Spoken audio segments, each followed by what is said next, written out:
I'm here to share. I know I was sitting in the last session, and it's amazing how many similarities and stories and great things I think that you've already seen over the last 24 hours and yesterday and this morning. And hopefully you'll see something some of the speakers are going to say, not actually wildly different, but hopefully that then reinforces that actually there may be something in each of the stories that we've got to share and tell. So hopefully it's going to be quite engaging this morning. Hopefully, did you all get some jelly beans? Great. So a bit of sugar before lunch. I know I'm holding you between now and lunch, so we're going to keep the time as well. But to share with you, I think there's also a tweeting competition. How many people have been tweeting? How many of you have not tweeted so far? Yeah. Are you on Twitter? Yeah. You've not tweeted. Okay, so my challenge, I'm going to throw another mix into the competition this morning. You can see on most slides that the attitude at Student Beans are actually Eder. If you tweet and the best kind of question or comment will win actually both. So at the end there'll be time for questions. The best question on Twitter will win a t-shirt, an amazing t-shirt. We'll stop at £10. So you get that for free, or the best kind of tweet of whatever I'm saying, whatever. So if you're not tweeted already, hopefully you have some expectations for that, and you should also retweet the different hashtags. So, as I said, I'm going to share with you hopefully some stories, some examples, some things, kind of engage and get everybody else involved. But before I continue though, can I ask you about how many people have seen me run a session before? Okay, great. So before I continue though, what I'd like to do is just start with a volunteer, please. Someone from the audience to come to the front. I saw your hand there. Do you want to just come up to the front? So, what's your name, sir? I'm Catherine. Catherine Jones. Stay there. So, I'd like to give you a big chart for you. And also a t-shirt. I just arranged the rate. There you go. You can go sit down. Thanks very much. Wow.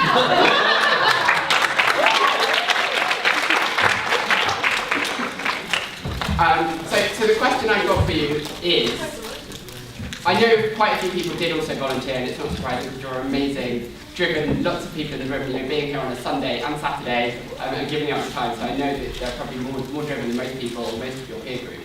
However, there's still a number of people in the room that didn't volunteer. And how many people are sitting next to somebody that you already know? Okay, quite a few people. So what I like to do is, you probably won't know the person sitting in front of you or behind you, so what I like to do is just turn around, not to stand up and move, but just to turn around and speak to them and ask them the question, why didn't you volunteer? And if you did volunteer, say, why did you volunteer? So just turn around literally so that you can try and speak to one person. If you're not sitting next to someone, please stand up.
Anyone else from this side?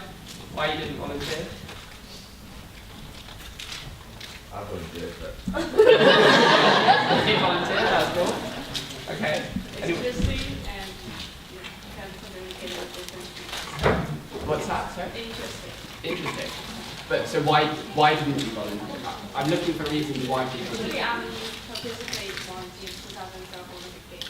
So okay. But in this situation, I guess. Okay, so you don't.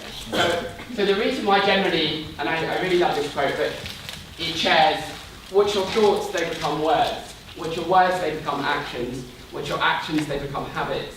What's your habits, they become character. What's your character, it becomes your destiny.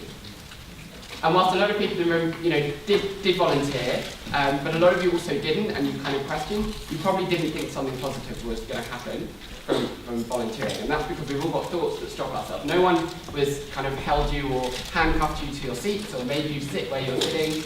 And you've got to think about yourself. What's the common ground between common situations where great things happen, or where things bad happen, or where you have all of the common thing between all of the situations and experiences you're in? The most common thing is you. And so when things are going really well, you're a force and you're involved in that, but also when they don't. But it's about not stopping yourself thinking.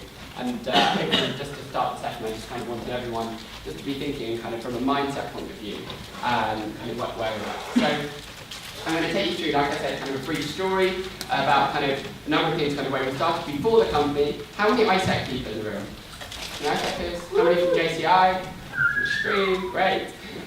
So you're going to see, hopefully, a journey, and I'm going to share with you my kind of pre-university story. So I started the company when I was 22. How many of you are younger than 22?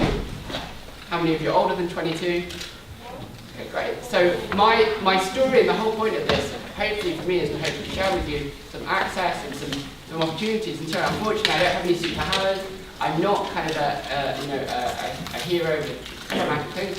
It's just very real, and hopefully that's what I'm going to show you some of my journey. So there's kind of a few different brands up there. I ended up taking a gap year, so some time between school and university, and ended up working with a number of different organisations, and one of them was for Gala Bingo. Has anyone done any telesales? Any telesales? Yeah, what did you sell? What's that? Kitchens, so selling kitchens. Anything else? That's over there, what did you sell? Insurance. Insurance, okay. So I know that I heard kind of a reference for kind of everyone in the room is entrepreneurs earlier, and it's about you're all salespeople. At the end of the day, it's true, you all do have to sell yourselves, but I ended up doing some telesales for Gala Bingo, and the reason why I'm sharing this today, I can't believe I'm still talking about it many years later, but the learnings I got from doing kind of telesales for Gala Bingo, there's a few kind of stats around this. How many phone calls, I had a headset on, how many phone calls do you think I had to make in a day? Any ideas how many phone calls I made in a day? 200. 200. I made about 250 phone calls every single day. And the question is, how many people said yes to me every day, do you think, in percentage terms? 1%? No more than 1%? 2%? More than that, 10%. So hopefully I was pretty good at what I was doing. I got some good feedback at doing, but I got 10%. So 25 people almost every day said yes. So the question is, how many no's did I get in a day? 225. I know you're all very clever people. It wasn't 225, though it's higher than 225. Why was it higher than 225? They had to say no more than once. So our training was, we had to get them to say no 3 times. So you think about it though, when we're a kid and we really want something and we go after it, but then we don't stop asking, we keep asking, we keep asking. Then as we get older, we then stop ourselves and we stop and we kind of go, okay, no, and we do something else. So the learnings from that, a few things, was one was around kind of getting them to say no 3 times. It was persistence, it was a numbers game, and it didn't matter what time of day. If it was 4 or 5 o'clock in the evening and I'd only signed up 10 people, I knew by the end of the day that we would have signed them up. And I call it no trading. Not said, how do we feel when someone says no to us?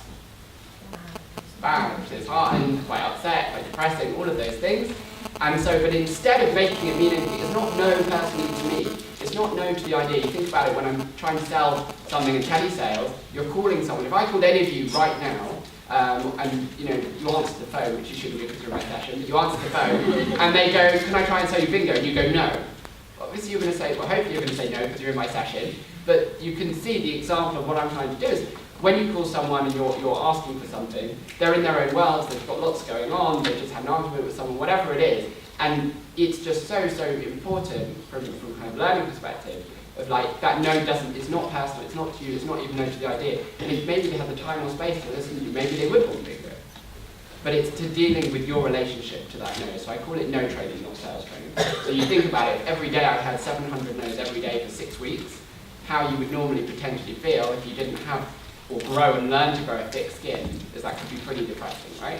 So it was about kind of that learning and taking that away. So my advice is as well, if you haven't done it, please do go and get a part-time job. I know I saw a raise of hands in the room of how many people have got a part-time job. And you would think in that situation that that telesales is not relevant for your greater good or your greater life or whatever you want to do. But actually, the work that you're doing, it really frustrated me a few months ago. There was a girl, I don't know if you saw her, she was complaining that Poundland were not paying her. Did you see that on the news? And she was, it's disgraceful, they're not paying me. And that's a separate kind of question around what they're paying me. I disagreed fundamentally with her saying that there wasn't a learning and it wasn't an experience. There was nothing that she could get from her experience. The number of businesses, and you may have experienced this already, that you will go into, that they say, yes, you will get training, and then you do not get training. And her attitude, and it really annoyed me, because if I was in that situation, I've been in lots of situations, maybe not exactly similar, but whether you be doing work experience or someone that will do work experience, they'll go and they'll think, what can I get out of this? Whereas someone else will go and apply themselves a week's work experience, and by the end of that week, we would want to give them a job. And there is another 100 people that will come in and be like, oh, you've not given me enough, you've not done this, you've not done this, and complain about it. Do you think they're going to get a job, or we're going to be interested in them when they graduate, or whatever else it is?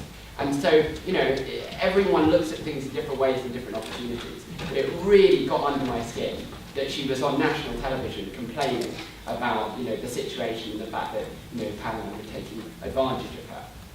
Whereas, you know, it would have been, again, I can't know the exact ins and outs of the situation, but I would have seen it and I would have gone, right, I didn't get any training, right, where's my manager, can I ask for the help? Oh, somebody else started the day after me, I can help that person. By the end of the week I could have been a store manager or whatever it is, but I'm using an extreme, but I just want to highlight it, that it's what you do in your situation, how you apply yourself, and what you can give that can make a real difference. So I started university and I ended up getting involved in the summer ball. Has anyone organised any balls or been involved in getting sponsorship for student-y stuff? A few people. So similar situation, lots of people go, oh, you know, I can't bother, I've got my work to do. And similarly about kind of getting experience that you think is maybe not relevant. I ended up being asked, can I get involved in sponsorship? And I remember going, and my idea was we had a 24-hour ball, so let me get the ball pack, so I can get a bag, and we'll get lots of brands in to give us free stuff for the bag. I just thought that kind of made sense. And I remember going on Lush Cosmetics, gave us a bag. We didn't have anything to go in the bag yet, but I remember going to the committee meeting going, everyone, I've got a bag. And all of them looked at me like, James, it's a bag. Like, there's nothing in it. Like, great, who cares? But I'm like, now we have the bag, now we can get people to put stuff in the bag, and then that's going to be really good. But you could see no one cared, no one. But then we got free coffee from Cafe Nero and from Starbucks and bookmarks and from Waterstones and condoms from Durex, and all of it, just like this bag was full of like everything and anything a student could want or dream for, and what New York gave us, what New, and like all of these just brands. And I ended up working with about 30 different brands, which is the screen you saw earlier, in lots of different ways. But other people would have just thought, oh, you know, I'll try and ask for some money, for some sponsorship, and I won't get it. And then I didn't get it, and then nothing happened, and oh, it was a waste of my time. Yeah, I'm sure you'll all be involved in scenarios or situations where people kind of apply things like that. But I remember there was a specific situation, TeleWest, I had mentioned earlier as well. TeleWest was there, and I thought, we've got 400 or 500 people living in the student halls, we're all going to move into houses next year, that's 200 houses. If TeleWest positioned themselves as the provider to use, then that would be really good. So I contacted the marketing person in Birmingham, said, look, can you give us just something or a prize for the raffle, or can you sponsor something? They said, no. About a week before I go, there's still a chance to get involved. She goes, let me have a look in my cupboard. I'm like, what's in her cupboard that can do with TeleWest? She goes, I'll give you an Xbox for the raffle. So I was like, oh wow, that's great, yeah, wow. But I think she missed the point. I'm like, no, the point is you could give us free connection for a house, for internet and phone line, which wouldn't have cost them really anything, but then the advertising, and that was, I was just like, it just made sense in my mind. But I still didn't say no to the Xbox, and that was fine. The point was that conversations, we kept going, and you think about my telesales day, I relate to that. It's like, they all said no to me the first time they said no. And I said, well, if you can give me, sponsorship, just money, and they go, no, I go, well, why don't you give me a raffle prize? And they kind of felt guilty because it's like, I said no. So kind of asking for something much bigger, and then accepting something smaller. And I'd be happy for that raffle prize in the first place. So that kind of, it didn't really matter, but it was kind of asking for something, and then it makes them feel. There's a famous politician as well that kind of asked for $1 billion when actually he only ever needed 200 million. And so by the time he then scaled back the proposal and they're like 200 million, they're like, yeah, that's fine, sign it on. Because we're saving 800 million, right? And it was like, honestly, that's how the world, it does, it goes around lots like that. So we ended up getting some Posh Noodle, which they're taking Posh Noodle, SDA travel sponsored tickets. We then had Posh Noodle there. I went to loads of different, that's not Harry Styles, it's a long time ago, that, or Prince Wales, but, or Harry. I went to lots of different newspapers, and I said, please give us 600 newspapers for Sunday morning, because we've got this big pool, and it'd be really cool. And News of the World was the only newspaper that said, yeah, let's do it, because everyone else said it was too expensive, it was too difficult, whatever. And I just thought you've got, this opportunity to engage with things. I thought that was quite cool. So I'll come on to that just in a moment, so where I was at. So I was at university, and when I started the session today, I can't take claim for why I started the session like that. I was in my first lecture at university. There were about 300 people in the room, and two people came into my room, and they said, can we have a volunteer? And I was sitting there thinking, I'm not going to volunteer. Like, I do not want to put myself in front of all these people. This could be really embarrassing. And my internal thoughts and everything was just like, don't do it, don't do it. And then the guy in front of me put up his hand, went to the front of the room, and they go, here's a bottle of wine. Sorry, it wasn't a bottle of wine. They go, here's a bottle of wine. And they go, okay, that's it, you can go and sit down. So I'm sitting there, everyone's sitting there like, what? That's not fair, I want a bottle of wine. As fresh as I need wine. And they go, okay, and they go, life's about opportunities. Come and find out about ISAC, 6 o'clock, Monday night, and if you want to find out more, come along. And they didn't say anything else. And I thought, damn, I'm never going to let an opportunity pass me by. And I know there's a gentleman up there who's about to talk about the Yes Man. There's a contact. Who's heard of the Yes Man already? So a few people. So there's a fantastic book and a great film with Jim Carrey's in called The Yes Man. And I just thought in that moment, I'm never going to, I was presented with an opportunity, I've got to go along. And I remember speaking to a lot of my peer group. That evening, we were in halls with about 500 people, and sitting at dinner, I go, do you want to come with me, 6 o'clock, we're going to go to this ISAC thing? And they go, nah, I'm doing my hair, I need to go out tonight. I'm like, yeah, I'm going out later as well, so I'll see you there, but why don't we just go, it's half an hour, we'll find out more. And they all go, so many people said no, one person said yes. So I go along to this intro thing, and then I apply, and then I got selected to be part of ISAC. And I did a number of things my first year, telesales, and I got involved in meetings and presentations and all of these things. And then I got selected to go, and just can anyone guess where this is? That's a cockroach, it's almost life-size. Yeah, who said that? Where is it? Philippines. Philippines, very good. So it was the Philippines. It was the most unbelievable experience, amazing place. And I went on a sponsored placement with ISAC, and HSBC paid for my flights, and it was really, really fantastic. And the Philippines, just so you know, it's just to the left over there. And so a few things kind of happened as part of this, but one of the things was there was a corporate social responsibility conference that I read about in the newspaper, and a number of terrible things had happened before I arrived. When I arrived, my bags got lost. I was wearing a jacket not too dissimilar to this, and I was living in a cockroach-infested place, and it was absolutely horrendous. And many other people, I remember calling my parents floods of tears, oh God, and they're like, just come home, just get on a flight, it's fine. And I was like, no, I'm here, I'm going to make the most of it, what can I do? So I read about it in the newspaper, about this event, and just set it up. So the event was all about corporate social responsibility, and there were lots of different businesses there, Shell Petroleum and the Body Shop, and all these different organisations. And there was a Freshers Fest, stall with all these different businesses, and I was speaking to this woman, and she goes to me, oh, by the way, that's our chief exec, that's our CEO, so Jamie Ayala, who's kind of like Richard Branson, who's the equivalent of out there. And whilst I was talking to her, I knew that he was doing the keynote speech, and I'd already tried to get into the event, and they're like, no, it's really high profile, the president of the Philippines is speaking, you can't get in, and I'd only arrived in the country about 2 days earlier. So I found out I had all this information, and Ayala used to sponsor ISAC at some stage in the Philippines. I had that information, so it's also important about doing your research before you go and do something and kind of know. And whilst I was talking to this woman, she goes, that is our CEO. So I said goodbye to her pretty quickly, and then I just go and introduce myself. I said, hi, I'm James, and I've just arrived in the country, and I was wondering, I don't know if it's possible, I understand you're doing a keynote speech, and I'd love to hear you speak and just to understand more about what's going on and if there's anything I can do to help. I'm really interested. And so the guy goes, yeah, sure, here's my personal assistant, she'll sort you out with everything and we'll get you into the conference and into the event. So I was then sitting there on the front table with all the heads of the foundations, all these people, like unbelievable, like 250 people in the room, it's like absolutely crazy. And then I'll just share with you his plays. Also fortunate to have with us Secretary of the Department of Social Welfare and Development to formally introduce our guest of honor. Kilala po natin siya, matagalang-galang, makorazon. Okay, so this is the beginning of the conference, and we're sitting on the front table, and they're just introducing someone to introduce Ladies and gentlemen, it is my privilege and honor to introduce to you ang kapartner ng bayan in poverty eradication and accountable governance, Her Excellency, President Gloria Macapagal Arroyo. So I'm on the table like here, she's here, past me, it's got to go late, and that far away. Right now, like just there. Like, right, just right.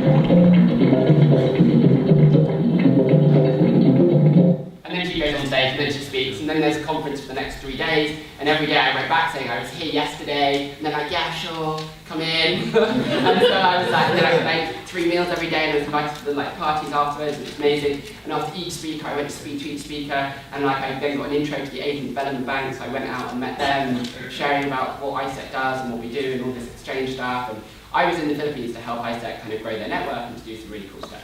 And I was there for 9 weeks. There were some crazy things that happened kind of whilst I was there, but it was fantastic, and some good times. I met loads of people, movies for ATP, some really great things, and then cockroaches, taxi drivers were a nightmare, and driving around in lots of circles, text messaging. They would not call, they just text and text. And ignorance on my part, on people, and I just didn't understand. And there was like, whilst I was there, I was speaking. Has anyone read No Logo? No Logo is an amazing book that talks about kind of sustainability, and it's all about kind of brands, what brands do, and kind of the impact that they kind of have. And there was a case study in the Philippines called Cavite, which is Cavite, which is an export zone. Anyway, so I read about it in there, and I spoke to some local people. I spoke to this local lawyer, and he said to me, there are no sweatshops in the Philippines. And I was like, but I've got this like information, and like, what? And it's completely in denial. And while I'm there, on the front page of the newspaper, big headlines, sweatshops unveiled. And I'm like, this educated person locally is just on their doorstep, not even engaging or like aware or not. And it was just the most amazing thing. And I remember going to speak, and I went and I sat down, and I went to the local area, and I said to this woman, I wanted a tour of this area and stuff. And she took me around, and then she asked me, what do? I said, I'm a business student in England. She almost garroted me, and like I almost feared for my life in that moment. She said, what are you doing here? You agree with all of this, and you know, in terms of exploiting people. I said, no, I don't. I need to understand it. I need to ask you questions. I need to, like, what's currently going on? What are your biggest challenges? And it was just the most amazing eye-opening experience. And I said to her, look, the point is why we need to learn and see and be educated about this. And yes, I'm a business student. It's about knowing what we can do and the impact. And if we don't know about it, then how can we have a positive impact in the world around us? So that was kind of really important. So then I came back, and I was the brand manager for Yellow Pages. Horrible photo of me up there. And so I was a brand manager, and applying like, what can I give? How can I get involved? How can I do more? And I remember challenging them, and I go, couldn't we do this? And they go, oh no, legal team says no. And it was I found it very annoying. But they respected me as somebody in the team that would constantly be kind of pressing and bring up kind of new ideas. I then got selected to go to Colombia in South America, again with ISEC, and I was sponsored by British Airways. It was amazing, and I was there for 2 months. I was living with a family. Very short story around this was, how many people have an ice machine on their fridge at home? When I was growing up as a kid, I thought this was the coolest thing. We didn't have one, and I just thought, that's it, you've made it if you've got this ice thing. Anyway, I went out to, I know, it's crazy sad, but I went out to Colombia, and I was living with this family. I stayed in their bed, they slept on the floor for 2 months.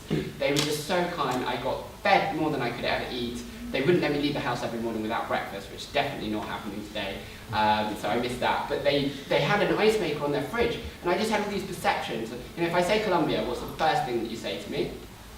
Yeah, thank you very much. So like, we play into the stuff, but I went there, and it was the most amazing, friendly, fantastic environment. And I worked for a charity where the idea of, there's lots of conflict between the local area and families. The idea of the school kids all learn and go to the same nursery school and primary school together, then they're not going to want to fight each other. And then the parents, if the kids are friends, then the parents aren't going to hate each other. And it's very kind of idealistic and makes a lot of sense. So I just put it out there. And you can read more about that on the BBC if you search. It's kind of before blogging. So again, I saw an opportunity. I thought I contacted the BBC and I said, we're ISEC, I'm going to Columbia, can I share my story? So I ended up writing every couple of weeks for them, which was really, really cool.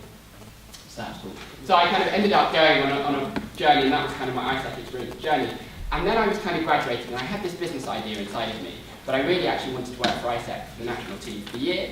And I ended up going through to a conference, and the conference, there were around 10 people standing for 5 jobs. And so ISEC nationally is run by a team of people in London. And so I was standing there, and I did an opening speech, a closing speech, and all these things. I passionately really wanted it. And the successful candidate gets a jug of water poured over their head. Sounds quite fraternity, but it's, most of you will know what that's all about. So I was like, oh God, and I didn't get it. And in that moment, though, I was just absolutely kind of moment of failure. What was I going to do? I already had this business idea, but I thought, why did I want to get involved in ISEC? It was about giving back, it was about getting involved, it was about making a difference.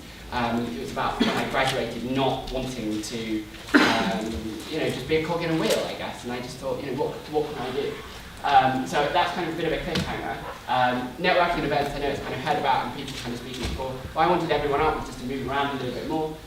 But this is kind of different pictures of me from around the world. What I wanted to do is just to break up, I know I'm kind of pushed for time, but this is one of the most important things. It's like the network and the people in the room and the opportunities around you.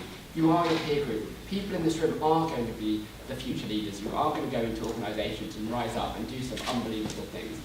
And the biggest thing, though, is about connecting with the people around you. And when I asked for volunteer earlier, it's kind of what stops you. And I'm sure you're all in a situation where you want to speak and you want to say something, but you stop yourself. Whether that be someone that you fancy and you're in a bar and you just want to say something, or whether you're by the bus stop, or whatever it is, you want to say something and you stop yourself. And I don't know if any of you have seen this before, but what's the flat line when you're in hospital? You've seen it probably all on the films. What does that mean? There's a flat line and a dead sign. What's that? Dead. So there's this, flat line, solid beep, right? We're dead. Right? And that's what most of us, unfortunately, spend most of our lives doing. And when you've got the up and down, and you know that feeling inside where you don't want to... So when I ask for a volunteer, probably most of your heart rate's like increasing. You're like, I don't want to do that, so I'm going to sit here, please don't ask me, please don't pick on me. Probably a lot of you have that internal voice. So it's like, that's being alive. So I don't know about you, I'd rather feel that than not feel that. And so that's when you're feeling that feeling of like, I don't want to say something, I don't want to do something, that's when you've got to do it. So what I'd really like you to do is just turn around again and speak to the person behind you, next to you, someone you've not spoken to. I know this is a bit difficult, but just share. What are you passionate about? Introduce yourself, and what are you passionate about? If you're not sitting next to someone, please go and sit next to someone, because then you'll enjoy this and get something out of it as well. So, what are you passionate about? Share that with the one person. That'd be really great.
Introduce yourself to one more person as well, and just answer the question: what do you not want out of life?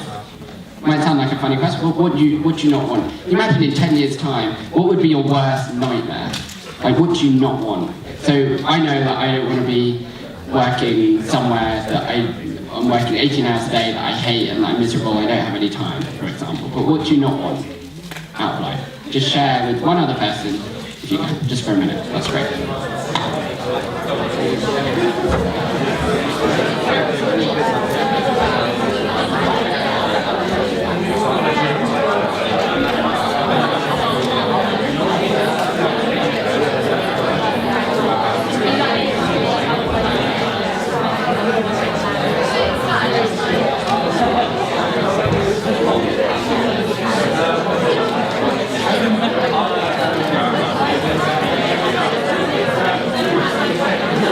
There's an opportunity for, and everyone was like turned around, Nick went bright red. I was then like, Nick, why don't you, we spoke afterwards, and Nick goes, yeah, great, I'd really love to come and find out about what you're doing, and I go, great, so he came in for an interview, did really, really well, and then he went through the kind of process, he then got work experience before Christmas, and then we've now paying him, he's working 3 days a week in our office in London, which is fantastic, and there's another really random story that I can't share with the group on Big Scale, but it was related to a book that we're going to be publishing later in the year, and his girlfriend, it was amazing, his girlfriend from Durham University works for the book publishing company that we're doing the book deal with, and so he said to me, are you guys publishing a book? And I said, I can't believe I'm telling you this story because I wasn't really going to say this, but it was all so connected, and he just said to me, are you guys publishing a book? And I said, how do you know that? He goes, yeah, it's a 2-book deal, isn't it? I go, how do you know that? He goes, oh, my girlfriend from university is working at the book publishing company on your book deal. And I just thought, the whole world, the whole of London, and all the seats, and all the carriages, and all the things, and now he's working with us. And that blows my mind, right? And I just think you're in the most amazing environment, you can speak to people. 2 other things related to networking. I was in my course, my final year, I ended up doing some work with a guy that now works, a big SEO at a big media agency, and we ended up doing some work with him that's led into tens of thousands of pounds worth of business. And again, it's because people do business with people. At the end of the day, you're all connected, you're all in this room, but any organisation you want to work with, at the end of the day, it's people that you need to build a connection with. I had a reference also to BNI earlier. I used to go as well, 6:30 in the morning, selling myself, meeting people, and there was a woman who graduated from the University of Birmingham, which was where I was. She felt connected with me, she introduced me to someone at KPMG. I met the woman, again, thinking about the attitude of how I can help. So I wasn't going in trying to sell her anything. She just started her job at KPMG. She was doing stuff around graduate recruitment, and because of recent graduate, I was able to help her with her role in the early days when she started. And I deep down knew maybe there's something that we could do together, but I'm not going to try and sell her. I'm just going to be as helpful. How can I help this person? And after we met 3 times, she said to me, people do business with people. I really like what you're doing, and how can we work together? So I charged her £3,000 for a campaign for something, and she goes, but I don't want Deloitte, and I don't want PwC, and I don't want those other companies working with you at the same time. I want exclusivity. And I said, well, that's obviously more expensive. So I go, okay, £7,000. She goes, okay, great, and she signed it off. And she basically payrolled and funded our company for the first 3 or 4 months. I mean, it was unbelievable in her first year. But again, people do business with people. And so hopefully, if you just take that moment where you feel like I can't say something, and that's when you've got it. Because that will make the difference, and that's the connection. And it's not about trying to sell something or trying to network with everyone and be like, I want this or whatever. It's about, just being related and being real. So I just thought I'd kind of share a few things. So there's a naked leader. Has anyone heard of this book or this guy called The Naked Leader? A few people. So I ended up given his book, again, serendipity. I got given his book on my flight on the way to the Philippines. A friend took me to the airport, went into Heathrow, bought me this book, gave me this book and said, this is a really cool book. Don't know much about it. Anyway, I read it, and it was all about 3 core things. Imagine if you couldn't fail. Who would you be? Where would you go? And what would you do? So I know in terms of tweeting, if people haven't tweeted yet and you want to tweet, that's a really good one to tweet. Imagine if you couldn't fail. Who would you be? Where would you go? And what would you do? I read this book, he really inspired me, and when I was graduating, I left it a cliffhanger just before we did that networking, which was like, right, I've got this business idea, but lots of people are telling me I'm too young, I don't have enough experience, how can I set up a business, I don't know, really I should go and work for someone else, really I should learn. And if you think about it, when you're graduating, there's kind of opportunities all presented, and it's similar to an escalator going up, right? And you're like, oh, if you get on the first thing, you'll then be taken somewhere. And that's what lots of people find themselves at different stages in their lives, going, well, I have this business idea, but someone else has now done it, or I've now got a mortgage and I've got a family. But actually, I didn't have almost enough to risk when I was just 22. I graduated, and I basically had this business idea. So I thought, what could I do? And if it wasn't going to fail, then it's got to work, right? And if it's going to work, it's going to be awesome. So how many of you heard about student beans before the session, before the... Yeah, so a lot of people in the room. So again, I'm just like you, I was 22, I had this idea, and I just thought, if it's going to work, I've got to do it. So behind the beans, just very briefly, is this concept and an idea. So we did some market research in the student space, and we go, okay, and because I was still a student, I go, right, how many people want 2-for-1 meals or discounted meals? Put your hands up if you want that. Yeah, that sounds good. Pretty much everyone said that. What about discounted cinema tickets or free cinema tickets? Yeah, that sounds pretty good. Everyone's like, great. So we did that research, and everyone said, yes, amazing. And then I went to lots of businesses. I go, if you're less busy Monday to Thursday, and you've got capacity, whatever, would you like to get more people in? And if they're students, that's really good. You build a relationship with them. And lots of businesses, if you're all businesses, you're like, yeah, I want that. So I go, okay, great. So we thought if we can create a website to help students and help businesses, and everyone benefits, then that'd be really, really good. So that's what we did. So the idea was kind of branding student beans. It was all about baked beans on toast being the staple diet. So it's all around like student beans. The idea is you can use it every single day for different things. And that's like our vision originally when we started. And we wanted to be the biggest brand in the UK for students and how we could do that. And that was originally back in 2005. So it was just a landing page, coming soon. This was our original logo, and it literally said, coming soon. And we literally, I went door-to-door selling, and I got told, no, no, no. And remember my telesales days, I had this layer of thick skin. Too good, it's very good that I had that, because otherwise I probably would have given up way before we were able to kind of get traction and to go. So we ended up getting over 200 businesses locally signed up in Birmingham, doing everything from 2-for-1 cinema tickets, Krispy Kreme worked with us, and Domino's, and lots of fantastic brands, right through to your local curry house and your local shops and services. And we signed up over 200 businesses, paying us varying amounts, but all to do kind of a trial and engagement. And then we signed up in that year around 15,000 registered users. So it was a beta test, it was our first year, and it was all about being relevant, being useful, being engaging. And so that was it kind of 7, almost 8 years ago, just in Birmingham. And then we launched it across the country in 18 cities the following year. And just to bear in mind, we didn't get any funding, we got a low interest loan from Prince's Trust of £3,000, and we just we reinvested everything back into the business and working hard. Like, I'm not standing here saying, be an entrepreneur and it's really easy and you just go and you think positive and imagine if you can't fail, it's not going to work. It's not. There's a lot of no's. There's a lot of persistence and drive and passion. And I started asking that question, what are you passionate about? Because I'm passionate about deals, promotions, saving money. And people would meet me afterwards and go, you have created a business around your personality. They kind of feel like I've personified this. So this is the website, kind of similar to today and how it looks. And in our first year, signed up 15,000 users, second year, 50,000, third year, 150,000 registered users. Since we started, we've now signed up over 1 million registered users. And just in the last 30 days, we've reached around 2 million visitors that are coming through to the website. So you might not necessarily know kind of the scale and what we've done.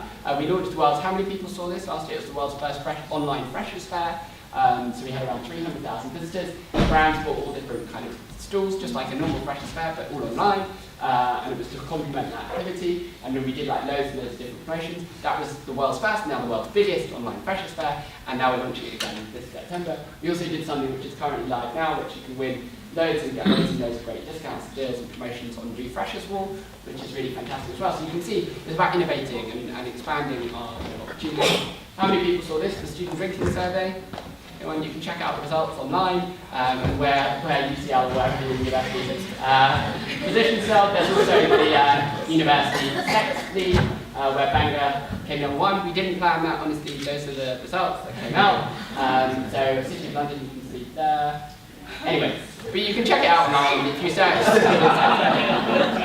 So we've been featured a lot in the press by some really interesting funny things, some of those stats, but also some more serious things. That's my brother and business partner, Michael, and then B. He's the one, not B. And the bean was actually a vision of mine. I was doing door-to-door knocking and selling, and it was really horrendous.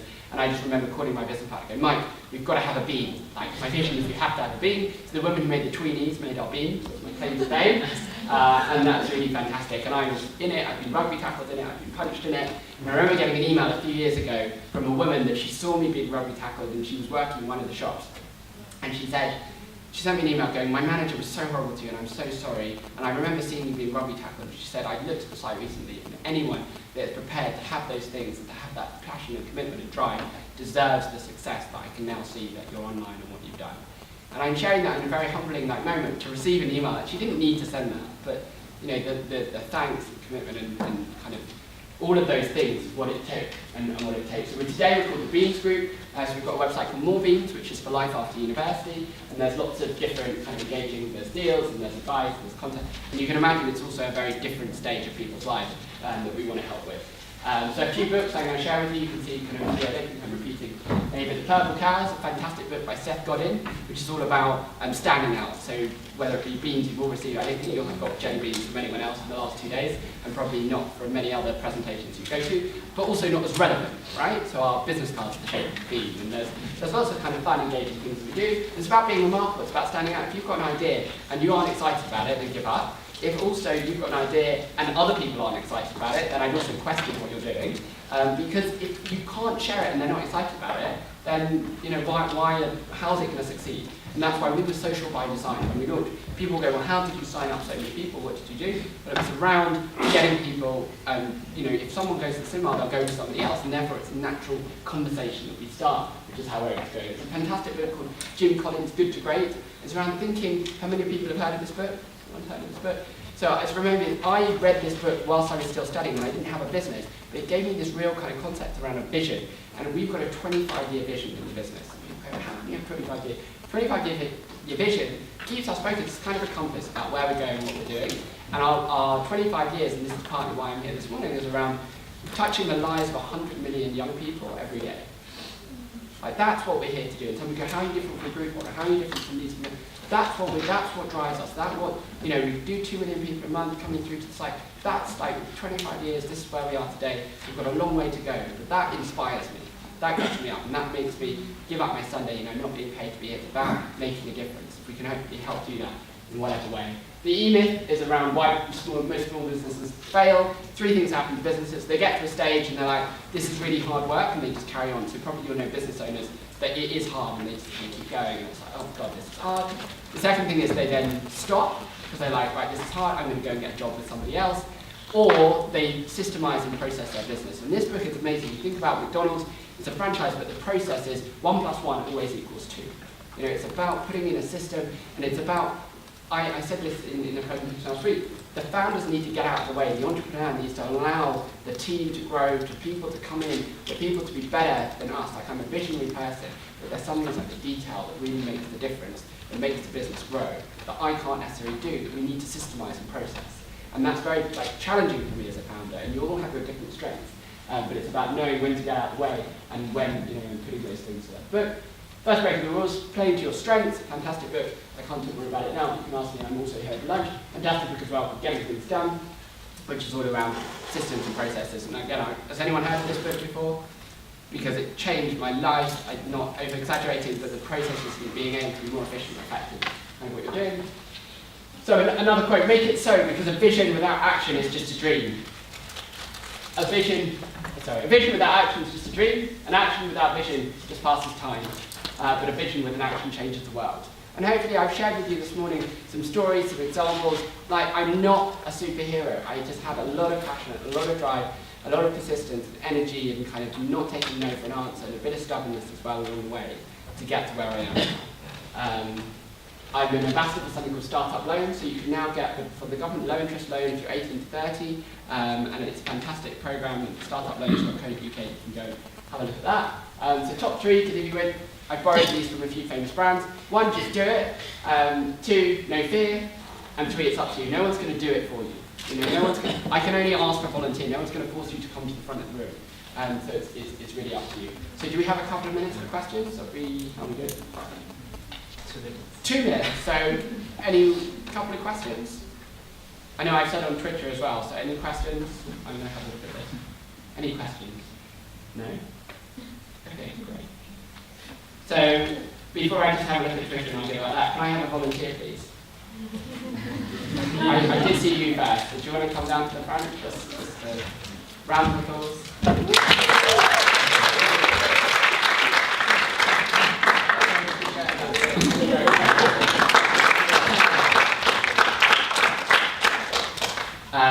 So I said, I choose one. So how many people have tweeted?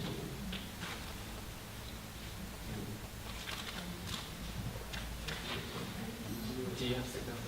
Yeah, I've got signal. So, okay, so who is UCL? Yeah, so do you want to come to the front? I'll give you a t-shirt.